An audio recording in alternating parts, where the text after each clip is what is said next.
대한민국 모든 국민이 경매를 하는 그날까지. 안녕하세요. 경매부 장관 제니입니다. 만나서 반갑습니다. 와! 정말 오랜만이네요. 정말 오랜만이에요. 지금 굉장히 바쁘시던데 어떻게 경매를 시작하게 되었나요? 제가 본업을 20년 가까이 유치원 관련된 일을 했었어요. 그래서 유치원에서 교사 교육도 하고 그리고 유치원 아이들도 티칭하는 그런 일을 20년 가까이 하다 보니까 사실 조금 권태기도 왔었고 그리고 평소에도 재테크에 관심이 많았습니다. 그래서 주식도 했다가 비트코인도 했다가 사실 모든 직장인들이 그런 생각을 하잖아요. 제2의 월급을 받고 싶다. 그런데 조금 말고 좀 많이 받고 싶다라는 생각을 많이 하잖아요. 저 역시도 그랬고 제2의 월급을 사실은 주식이나 비트코인으로 받기에는 조금 불안정한 부분이 있고 이래서 우연찮은 기회에 경매를 접하게 되었습니다. 투자도 여러 분야로 많이 해보셨고 본업도 있고 엄청 바쁘실 것 같은데 왜 유튜브를 하게 되었나요? 네. 유튜브를 오픈하기까지 굉장히 고민이 많았죠. 정말 많이 망설였습니다. 사실 유튜브를 오픈하게 되면 얼굴이 오픈이 돼야 되고 그 부분도 좀 고민스러운 부분이 있었고 그런데 제가 본업을 교사 교육을 하고 그리고 유치원 아이들을 가르치는 일을 했다 보니까 강의를 쉽고 재밌게 하는 거는 두려움이 없었거든요. 그리고 또 한 가지는 주변 분들이 제가 경매를 한다고 하니까 어떻게 시작을 해야 되냐 질문들을 굉장히 많이 해주셨어요. 월급을 받으시는 근로소득자분도 계실 거고 사업을 하시는 분도 계실 거고 그런데 경기에 따라서 사실 월급이 불규칙한 사람들이 많잖아요. 그랬을 때 제2의 월급을 좀 가져다 주는 일을 하고 싶다. 또는 경제적 자유를 꿈꾸고 있다라고 하시는데 경매라는 분야가 사실은 쉬운 분야는 아니잖아요. 그런데 제가 생각하는 경매는 사실 조금 기초만 잘 알고 있으면 투자를 하는 데 대한 어려움이 없는 분야이거든요.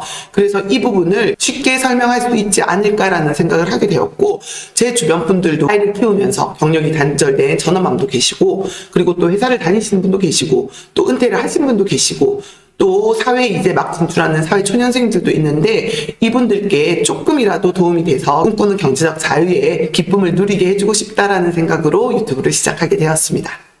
사실 일반인으로서 얼굴을 오픈하고 유튜브를 시작하는 게 쉽지는 않았을 것 같은데 두려움은 없으셨나요?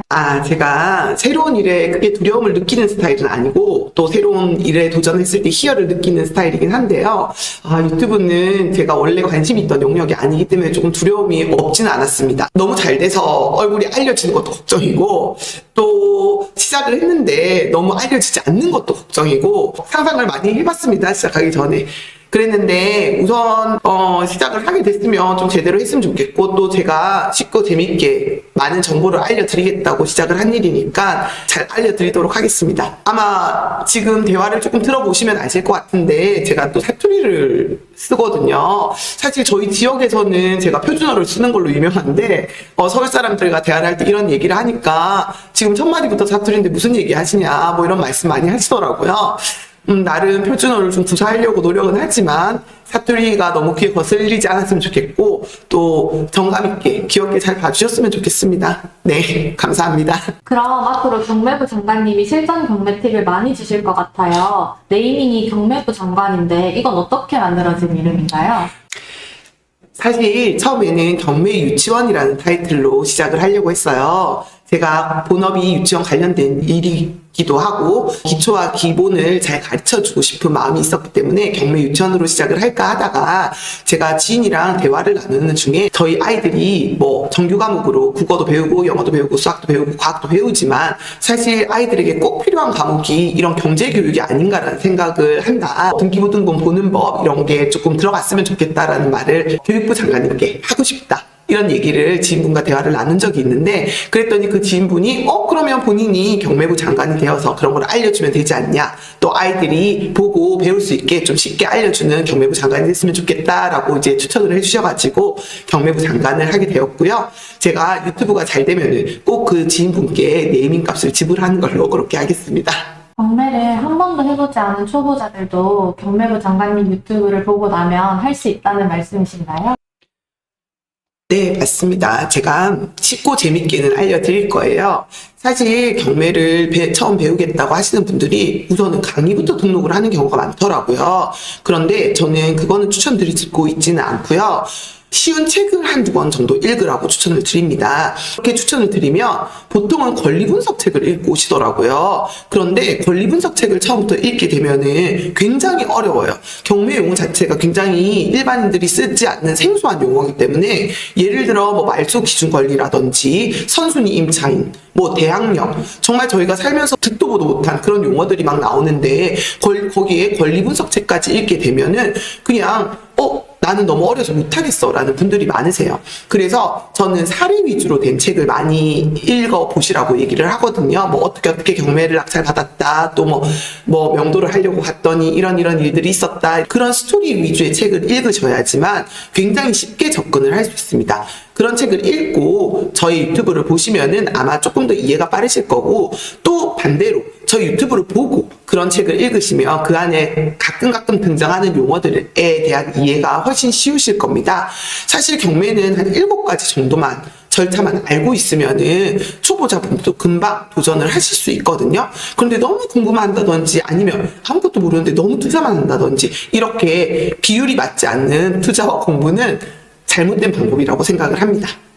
부동산도 그렇고 경매가 워낙 어려운 분야인데 이것만으로 초보자가 할 수 있다는 게 사실 좀 체감이 되지는 않아요. 좀 더 쉽게 설명해 주실 수 있나요? 제가 예를 들어 한번 설명을 해보도록 할게요. 제가 만약에 어묵탕을 끓이고 싶다라고 했을 때 내가 한식 자격증을 딸 건지 아니면 정말 맛난 어묵탕을 끓일 건지 2가지 중에 한 가지를 먼저 결정하고 시작하시면 될 것 같아요. 사실 한식 자격증을 딴다고 생각을 하면은 육수를 낼 때 재료를 준비할 때 무는 1cm, 1cm 크기로 썰고, 그리고 뭐 강불에서 5분, 중불에서 3분, 이론적인 내용이 더 많이 들어간다라고 생각을 하시면 되세요. 그런데 저는 한식 자격증 따지 않을 거야, 저는 맛난 어묵탕만 끓이면 돼 라고 하실 때는 4가지 과정만 아시면 돼요. 육수를 낸다, 어묵을 넣는다, 간을 맞춘다, 마무리한다. 4가지 과정을 제가 만약에 반복을 해보다가 간이 조금 부족한 것 같은데 라고 생각이 들면 그 다음에는 또 소금을 추가하면 돼요. 육수를 냈는데 조금 맛이 부족한데 라고 하면은 제가 또 다른 코인 육수를 사용하면 되고요. 이렇게 중간중간 단계에서 제가 부족하다 싶은 부분만 보완을 하고 가면 되는데, 보통은 공부를 이만큼 하십니다. 공부를 이만큼 하셔가지고 적용을 막상 하려고 하면 더 망설여지는 부분이 커요. 예를 들면 육수를 낼 때부터가 난관이에요. 이거 몇 분 끓이라고 했지? 강불이라고 했나? 중불이라고 했나? 또 어묵을 넣을 때는 둥근 어묵을 넣어야 되나? 네모를 넣나? 꼬지를 끼우라고 했나? 한 단계마다 너무 세세하게 많은 걸 알고 계시면 사실은 머리가 너무 복잡해지고 쉽게 결정을 할 수 없는 부분이 커요. 그래서 저는 이 어묵탕을 끓이는 과정처럼 우리는 공부를 하는 게 아니라 실전 투자자가 되기 위해서 경매를 하는 거잖아요. 그러면 본인이 최소한의 공부를 하시고 기본기를 닦으신 다음에 투자를 해보셔야지 나에게 필요한 게 무엇일까, 그리고 나에게 필요한 강의는 어떤 걸까를 알게 되는 겁니다. 그래서 어떻게 됐던 기본을 잘 배우셔가지고 단계를 잘 아시고 나면은 투자를 한번 하셔가지고 쉽게 사이클을 돌려보시는 거를 먼저 추천을 드립니다. 그럼 단순히 공부만 해서 되는 건 아니고 직접 투자를 해봐야 한다는 말씀인 거네요? 네, 맞습니다. 기본기가 탄탄하다면은 투자를 먼저 해보셔야 됩니다. 그래서 본인만의 스타일대로 한 사이클을 돌려보셔야지 과연 나에게 필요한 추가적인 내용은 무엇일까, 그리고 나는 어떤 투자가 나에게 맞는지도 결정을 할 수 있게 됩니다. 그래서 한 사이클을 투자를 한번 해보라고 말씀을 드리는데요. 이때 중요한 포인트가 있어요.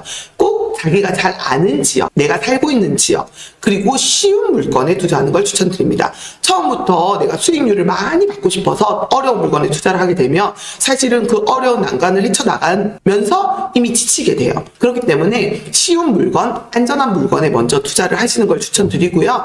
그렇게 한번 투자를 한번 해보고 나면은 그 이후에는 자신감을 가지게 돼요. 그러면은 나에게 부족한 게 무엇이다, 그때 공부를 하시면 되고, 또 나에게 필요한 강의는 무엇이다 라고 결정이 되면은 그 강의를 들으러 가시면 됩니다. 사실 수강생들을 보면은 많은 부류의 수강생들이 있어요. 어떤 분은 불도저 스타일이야. 나이가 들어서 기억이 남지 않는다, 공부는 하지 않겠다, 그냥 무조건 물건만 투자하겠다는 분도 계시고요. 또 어떤 분들은 공부를 엄청 하세요. 정말 경매 박사가 될 것처럼 공부를 많이 하시거든요.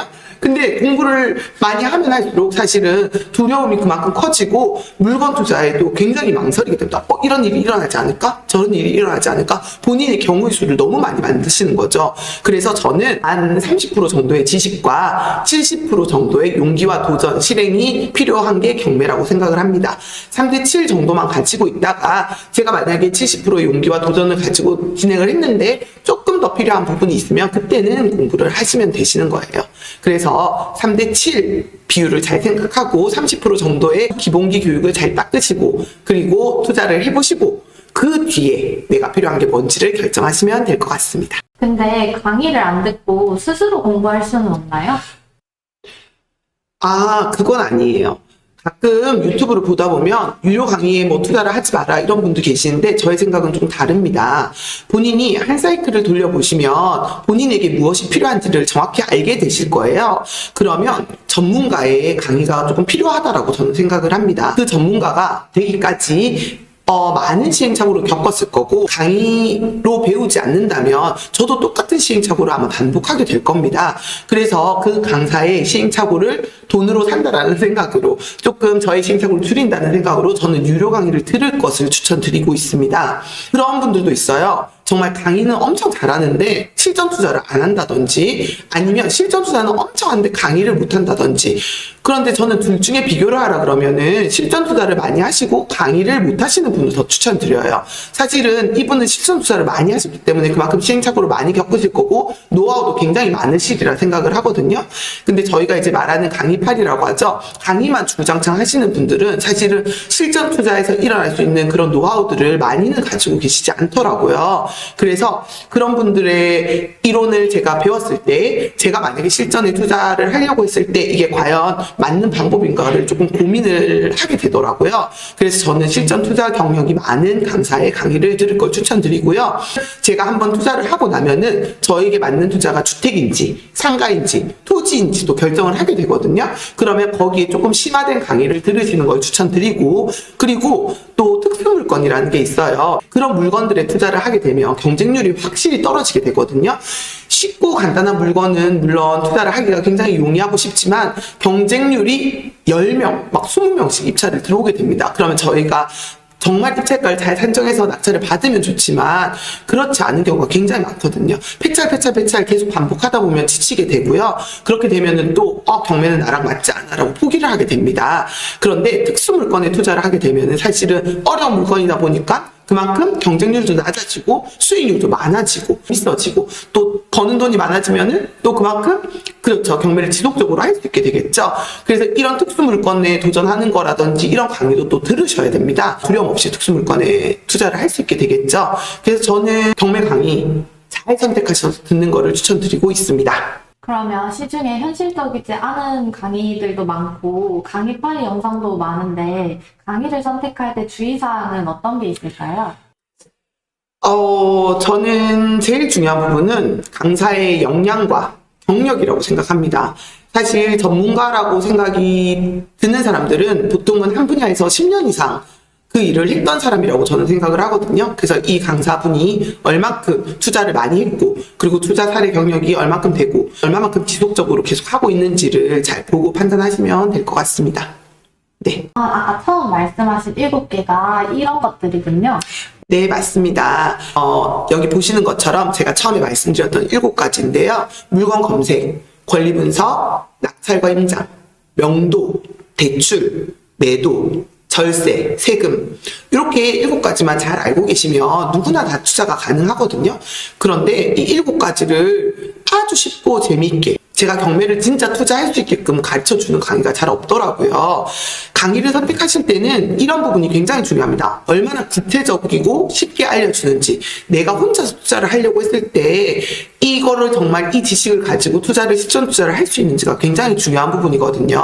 스스로 할 수 있게 구체적으로 알려주는 강의인지 이론 중심의 강의만 하지는 않는지 정말 실전 투자의 경험이 많으신지 포기하지 않게 재밌고 쉽게 알려주는지 정말 당장 쓸 수 있게끔 알려주는지 아니면 뭐 또 그런 분들도 계세요. 이제 이 기초를 들었으니까 그 다음에 중급 강의를 들으세요. 그 다음 고급 강의가 필요합니다. 강의만 계속 또 권하시는 그런 강의들도 있더라고요. 물건에 같이 공동 투자를 하자. 저희가 공투라고 하거든요. 그렇게 공동 투자를 하세요. 돈만 가지고 오시면 공부 안 해도 됩니다. 제가 물건은 다 알아 처리해 드리겠습니다. 본인 물건이 돈이 되고 이게 진짜 수익률이 쭉 들어가면 본인이 하죠. 왜 공동 투자를 할까요? 그쵸? 그런 부분을 잘 유의하셔가지고 강의를 들으셔야 됩니다. 그런 강의는 절대 들으시면 안 되고 그리고 또 투자를 하시면 안 됩니다. 본인 물건은 본인이 책임을 지시는 거예요. 본인의 투자에 대해서도 본인이 책임을 지셔야 되고요. 그렇기 때문에 강의를 듣고 그 강의에 내가 돈을 투자한다? 이거는 말도 안 되는 일이에요. 그럼 마지막 최종 꿈은 어떤 건가요? 보통 신년이 되면은 다들 신년 계획을 세우시잖아요. 저는 크게 이제 목표를 정해놓긴 하는데 사실은 구체적으로 뭐 계획을 막 세우는 스타일은 아니에요. 너무 부담스럽더라고요. 그런 계획을 막 너무 구체적으로 세워놓으면 그냥 목표만 크게 잡고 가기 때문에 그런 계획을 세우는 스타일은 아닌데 사실 뭐 지금은 뚜렷한 뭐 목표라고 할 건 없습니다. 그냥 열심히 쉽고 재밌게 많은 사람들이 볼 수 있게끔 그렇게 유튜브가 알려졌으면 좋겠다는 게 목표고 조금 더 장기적으로는 사실은 사회초년생들을 좀 돕고 싶다라는 생각이 많이 들어요. 예전에 저희 아버지 세대에는 사실 월급을 받고 집을 충분히 살 수 있었고 그 집을 사고 나면 이제 자식들을 또 키우는데 돈을 쓰고 뭐 이런 이제 패턴화가 되어 있었는데 사회초년생들이 직접 나가서 자취방 하나 구하는 것도 굉장히 힘이 들거든요. 그런데 그런 친구들이 돈을 모아서 결혼을 하고 또 가정을 꾸리고 하는 데 있어서 굉장히 어려움이 많다라는 생각을 많이 합니다. 돈을 모으는데 목적을 두지 않고 그냥 해외여행을 다니고 욜로죠. 그쵸? 학자까지 모아도 거기에 대한 희망이 없기 때문에 그런 게 아닐까라는 생각이 많이 들어서 이 사회초년생들이 조금 집을 장만하고 그리고 그 월급을 모아서 투자를 하는데 좀 제가 도움을 드릴 수 있으면 좋겠다라는 생각을 많이 하고요. 좀 더 나아가서는 보육시설에서 나오는 아이들을 돕고 싶다는 마음도 조금 가지고 있습니다. 그 아이들이 예전에는 지금은 얼마인지 잘 모르겠어요. 그 예전에는 자립정착금이라고 해야 될까요? 그 이제 아이들이 미성년자 기간이 끝나면은 나올 때 한 500만 원 정도를 가지고 나왔던 걸로 아는데 지금 한 1000만 원에서 1500만 원 정도 된다고 들었던 것 같아요. 사실 그 돈을 가지고 나와서 세상에 나와서 할 수 있는 일이 거의 없다라고 보시면 되거든요. 방 하나도 구하기 쉽지 않을 건데 그 아이들이 이제 사회에 나와서도 사회에서도 버림받는 그런 기분이 들지 않을까라는 생각을 좀 하게 됐습니다. 그래서 이제 그런 아이들이 조금 뭐 아르바이트를 하든 본인이 돈을 조금씩 모았을 때 이제 경제적 자유를 누릴 수 있는 그런 기쁨도 맛보게 해드리고 싶고 또 그 아이들이 정말 자립을 할 수 있게끔 도와주는 역할을 제가 할 수 있으면 좋겠다라는 생각도 해봤습니다. 네. 아주 먼 훗날 나중에 향후에 네 한번 해보겠습니다. 그럼 마지막으로 하고 싶은 말이 있다면 어떤 말씀 해주시고 싶은가요? 저도 너무 새로운 도전이라 정말 떨리고요. 또 뭐 한편으로는 설레기도 합니다.